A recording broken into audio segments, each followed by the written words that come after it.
여러분 반갑습니다. 오늘은 헤겔이 사용했던 새로운 형이상학 방법론으로서의 현상학이라는 것은 과연 무엇인가 하는 것을 여러분들과 함께 다루어 보고자 합니다. 여러분, 흔히 현상학이라고 하면 사람들은 현상의 영역을 탐구하는 학문이 아닌가 라고 생각하기 쉽습니다. 예를 들면 칸트가 인식의 영역으로 한정지어둔 이 현상의 영역, 지각 가능하고 우리가 감각적으로 경험 가능한 그런 세계에 대한 법칙을 탐구하는 그것이 현상학이 아닌가 라고 생각하기가 쉽죠. 하지만 그런 자연과학을 우리가 현상학이라고 부르는 게 아니라 도리어 그런 칸트의 비판을 극복하기 위해서 어떤 객관성을 담보한 형이상학을 어떻게 하나의 학문으로 정추할 수 있는가, 자, 그것을 위해서 헤겔이 새롭게 개발한 형이상학 방법론이 바로 현상학입니다. 한마디로 현상학이란 현상을 탐구하는 학문이 아니라 현상을 통해서 본질을 인식하는, 한마디로 본질을 인식한다는 점에서 새로운 과학적 형이상학 방법론이라고 이야기할 수 있겠습니다. 이는 순수한 사유라든가 순수한 논리로부터 본질을 논의했던 전통 형이상학자들의 논의가 한낱 사변적인 논리에 불과할 뿐 객관성을 갖지 못한다는 비판, 그래서 독단론이라는 그러한 비판을 극복하기 위해서 개발된 새로운 방법론입니다. 예를 들어서 논리적으로 신이 존재한다고 해서 객관적으로 실제로 신이 존재하는 것은 아니지 않겠는가 하는 것이 비판의 핵심이죠. 그것은 머릿속의 신이지 실제하는 신이 아니다. 예를 들어서 신은 완전한 존재다. 완전한 존재는 반드시 존재해야만 한다. 따라서 신은 존재한다. 자, 3단 논법적으로 신의 존재를 완전함으로부터 그 존재를 입증하는 이 과정은 순환적이기도 하겠지만 또한 그렇게 논리적으로 존재한다고 해서 신이 객관적으로 존재한다는 것을 증거할 수는 없는 법입니다. 자, 그래서 형이상학의 독단론을 비판하기 위해서 칸트가 사용했던 비유가 바로 그 유명한 머릿속에 있는 $100와 주머니 속의 $100는 다르지 않느냐는 비유입니다. 자, 칸트는 그렇게 객관성을 담보하지 못하는 그러한 이론 형이상학은 엄격한 의미의 학문과 인식이라고 부를 수 없다고 말했습니다. 그것은 이성의 독단에서 비롯하는 일종의 초월적 환상이다. 영혼불멸이라든가 자유라든가 신과 같은 이념의 영역들, 한마디로 형이상학이 자신의 탐구 대상으로 삼는 그러한 본질의 영역들은 우리가 감각적으로 경험할 수 없고 또 오성으로 개념화할 수 없는 그런 대상들이라고 이야기하는 것이죠. 그래서 헤겔은 이 현상학이라는 방법을 통해서 객관성을 담보한 새로운 과학적 형이상학을 정추하고자 했습니다. 그는 현상학이라는 것은 뭐냐? 주어진 현상들로부터 하나의 법칙을 발견하고 그 법칙으로 내게 주어진 모든 현상들을 한결같이 설명할 수 있다면 그것은 독단론이 아니라 객관적인, 그래서 절대적인 형이상학 방법론이 아니겠는가 하는 것이죠. 현상과 본질이 일치한다는 것을 증명해낼 수 있다면 그것은 독단적인 형이상학이 아니지 않겠는가 라는 것이 헤겔의 이야기이죠. 자, 그렇다면 우리는 어떻게 현상에서 본질을 인식할 수 있을까요? 자, 우리 한 편의 드라마의 사례를 들어봅시다. 자, 드라마라는 것은 작가의 컨셉, 구상, 의도 같은 것들이 그 드라마를 통해서 실현되는 과정일 것입니다. 그렇다면 우리는 그 드라마를 보면서 그 작가의 섭리라든가 그 작가의 뜻이라든가 아니면 그 작가의 목적 같은 것들을 어떻게 이해할 수 있습니까? 드라마가 끝나면 그때서야, 우리는 끝에 가서야 비로소 그 드라마의 컨셉을 이해하는 것입니다. 자, 그래서 어떻게 보면 우리는 그 끝에 가서 발견한 그 컨셉이 실제로는 최초에 존재했던 것이다 라고 생각하는 것이죠. 한마디로 그 작품의 끝에서 그 시작을 보는 것입니다. 굉장히 공간적으로 설명하고 끝과 시작이 역설적으로 이어지고, 그래서 참 이해하기 어려운 내용인데 이것을 헤겔은 법철학 서문에서 이렇게 이야기했습니다. 미네르바의 올빼미는 황혼이 깃든 연후에야 비로소 날개짓을 시작한다.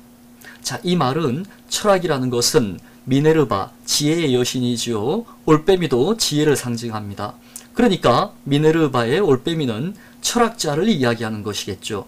철학 내지 철학자는 황혼이 깃든 연후에야 연극이라든가 역사가 종치고 막 내린 다음에야 비로소 그 최초의 목적을 이해하기 시작한다라고 이야기하는 것입니다. 그리고 정신현상학에서 해결은 이런 이야기도 합니다. 진리는 전체다. 전체는 본질이 스스로 전교되어 완성된 것이다. 결과와 시초가 동일해지는 것은 시초가 곧 목적이기 때문이다. 그렇죠. 진리는 그 과정 전체를 통해서 비로소 온전히 드러나는 것입니다. 그것을 지난 시간에 저는 개념의 자기전개 과정으로 말씀드렸습니다. 결과에 드러난 그 작품의 컨셉 내지는 역사의 목적 같은 것들은 끝에 생겨난 것이 아니라 맨 처음에 시초에 이미 있던 것이고 우리는 시초에 그것을 알 수 없기 때문에 그것이 펼쳐진 현상들을 통해서 눈에 보이지 않는 그 목적과 시초를 이제 끝에 가서야 비로소 인식할 수 있게 된다는 것입니다. 그러한 의미에서 해겔은 시초가 곧 끝이다 라고 이야기하고 있죠. 끝이 곧 시작이다. 한마디로 우리는 앞으로 끝을 향해 나아갔지만 그 끝에서 발견하는 것은 시초에 있던 것이다. 그렇기 때문에 이것을 철학자들은 아주 어렵게 역진적인 원한운동이다 라고 이야기합니다. 우리가 앞으로 나간다고 생각했지만 실은 시초로 되돌아가는 그런 운동이다 라고 어렵게 이야기하는 것이죠. 자, 이러한 현상에서 본질을 발견하는 것은 철저히 사변적인 경험에 의해서 이루어집니다. 자, 여러분, 역사 철학에서 역사적인 지식, 우리가 역사의 객관적인 지식으로부터 하나의 본질을 추론해야 할 것입니다. 그리고 그 추론한 어떤 본질로부터 그 역사적 과정을 모조리 설명할 수 있다면, 그렇다면 그 본질은 그저 독단적인 그런 이론 형이상학이 아니라 객관성을 담보하고 있는, 객관으로부터 출발해서 다시 객관을 증거해내는 그런 의미에서 과학적인 형이상학이 아니겠는가라는 것이 해겔의 이야기이죠.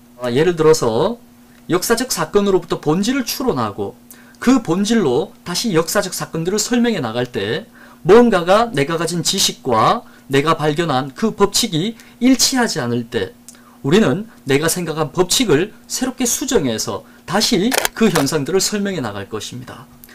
이렇게 본질과 현상이 계속 불일치할 때 우리는 그 본질을 계속 수정해 나가면서 그 본질과 현상이 일치할 때까지 계속해서 우리 암과 우리 어떤 인식을 수정해 나가는 자기 대화의 과정을 거친다는 것입니다. 그래서 이 둘이 내가 찾은 본질과 이 역사적 현상들 사이에 어떠한 대립도 생겨나지 않는 것, 그것을 우리는 절대적인 인식이라고 부르는 것입니다. 우리가 절대라고 할 때 이 절대적 인식이라는 것은 어떤 절대자, 신에 대한 인식을 이야기하는 것이 아니라 더 이상 하나의 보편적인 본질과 이 복잡다단한 현상들 사이에 불일치가 생겨나지 않는 것, 한마디로 내가 발견한 법칙으로부터 이 모든 역사적 사건들이 한결같이 설명될 수 있을 때 그 법칙이 객관적이라는 것을 우리는 입증할 수 있지 않는가 하는 것입니다. 이런 것을 우리는 해겔은 즉자 존재와 대타 존재의 비교라고 이야기합니다. 즉자 존재라는 것은 그 법칙 자체를 이야기하는 것입니다. 그리고 대타 존재는 내가 생각한 그 법칙을 이야기하는 것입니다. 한마디로 내가 추론한 그 법칙이라는 게 정말 진정한 법칙인가를 끊임없이 자기 검증해 나아가는 그 과정, 한마디로 즉자 존재와 대타 존재의 끊임없는 비교의 과정, 그러면서 자기의 알물 수정에서 완전한 알무로 도야되어 나가는 그 과정, 그것을 해겔은 변증법적 과정이라고 불렀던 것입니다. 자, 여러분, 예를 들어서 종교 철학에서는 그리스도교의 본질이 무엇인가를 해겔은 탐구하고 있습니다. 그리스도교를 보여주는 현상이란 무엇일까요? 우리에게 남아있는 성서의 내용일 것입니다.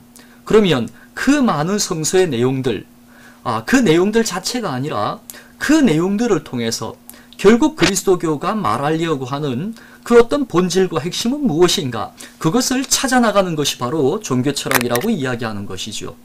예를 들어서 그 많은 이야기들, 역사적인 사건들, 기록들, 그것들을 아우르고 있는 법칙, 그것이 무엇인가, 헤겔은 그 안에서 삼위일체가 바로 그리스도교의 핵심이라고 찾아내고 그 삼위일체를 가지고 그리스도교 성서를 완벽하게 해석해 나가기 시작합니다.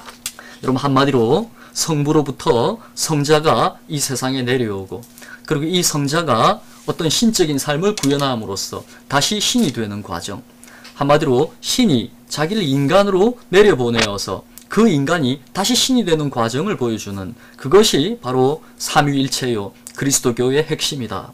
한마디로 그 핵심에 담겨있는 내용은 이런 것이겠죠. 인간은 신의 아들이다.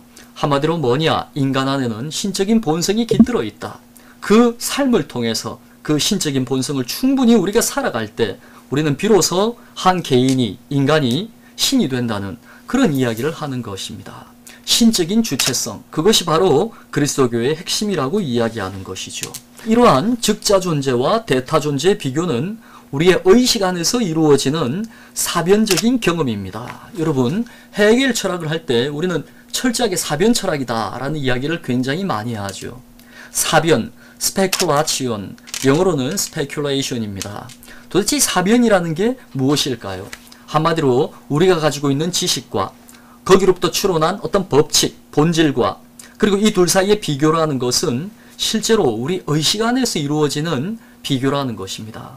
우리는 우리가 가진 알미, 진정한 사태와 일치하는가라는 것을 우리 의식 안에서 끊임없이 비교해 나가면서 나의 알을 교정해 나가고 섬세하게 발전시켜 나가는 것입니다. 자, 그래서 대상의 관점에서 의식을 바라보고 의식의 관점에서 대상을 바라보는 이 과정이 우리의 의식 안에서 일어나는 우리의 의식의 작용이라고 이야기하는 것이죠. 이러한 거울작용, 이 편을 통해서 저편을 인식하고 저편을 통해서 이 편을 인식하고 서로가 이렇게 비교작용을 하는 것, 이 비교가 우리의 의식 안에서 알을 발견해 나가는 사변적인 인식의 방법이라는 것입니다. 이 사변이라는 용어 자체도 이미 이렇듯 서로가 서로를 비추는 거울을 뜻하는 라틴어 스페쿨럼에서 유래했다고 합니다. 한마디로 이중의 거울작용이죠. 즉자 존재의 관점에서 대타 존재를 검증하고 대타 존재의 관점에서 즉자 존재를 검증하면서 자기의 그릇된 알을 스스로 수정해 나가는 자기 대화의 과정, 이것이 바로 변증법이요 사변적 인식이라는 것입니다.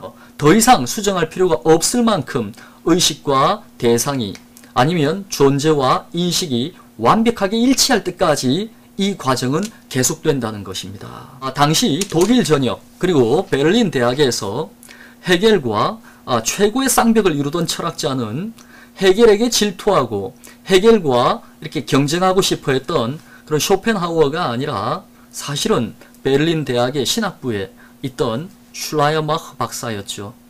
쇼펜하우어는 헤겔을 아주 우습게 여기고 헤겔과 경쟁하고 싶어서 헤겔이 강의하는 시간, 똑같은 시간에 자신의 강의를 개설하고 아마 모든 학생들은 자기 강의를 들으러 올 것이다 하고 호언장담했지만 사실 헤겔의 강의실은 이렇게 인산인해 사람들이 터져나가고 자기의 강의실에는 2명의 학생만 왔다고 그러죠.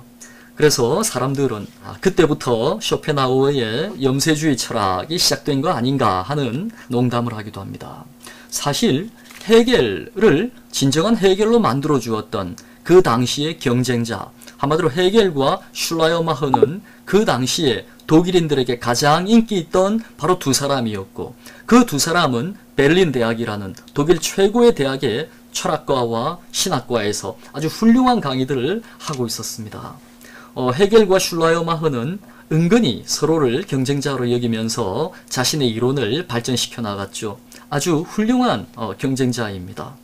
이 당시에 슐라이어마흐는 헤겔과 같은 이 변증법이라는 말을 사용하지는 않았지만 그는 해석학이라는 것을 창시했었습니다. 그리고 그가 말했던 아주 해석학에 중요한 것은 해석학적 순환이라는 이야기를 했습니다. 뭐냐? 올바른 해석을 하기 위해서는 부분들을 읽으면서 전체의 핵심을 파악하고 그 전체의 핵심으로부터 이 부분을 다 완벽하게 이해해 나가야 한다라고 이야기한 것이죠. 전체에서 부분으로 그리고 부분에서 전체로 이 과정을 계속해서 반복해 나가면서 전체와 부분이 더 이상 어긋나지 않는 그 단계가 완벽한 해석이라고 보았던 것입니다. 이것은 헤겔이 이야기했던 그 현상으로부터 본질을 파악하고 본질로부터 현상을 설명하는 그 현상학적 방법과 완벽하게 일치하는 그런 해석학을 이야기하고 있었던 것이죠. 그리고 슐라이어마가 이야기했던 또 아주 재미있는 핵심, 모든 이해라는 것은 마치 권총을 쏘면 그 총알이 관역에 이렇게 박히듯이 단번에 아주 순식간에 그런 인식에 이르는 것이 아니라 아주 지난한 그런 자기 대화의 과정을 통해서 서서히 그 인식으로 이르게 된다는, 헤겔이 말했던 그 변증법적 과정을 슐라이어마우는 이렇게 이야기했던 것입니다. 모든 이해는 오해로부터 시작된다. 한마디로 오해를 수정해 나감으로써 온전한 인식에 이르게 된다고 이야기합니다. 이러한 인식의 자기 교정 능력, 슐라이어마우는 그것을 자기 해석학의 핵심으로 삼았던 것입니다.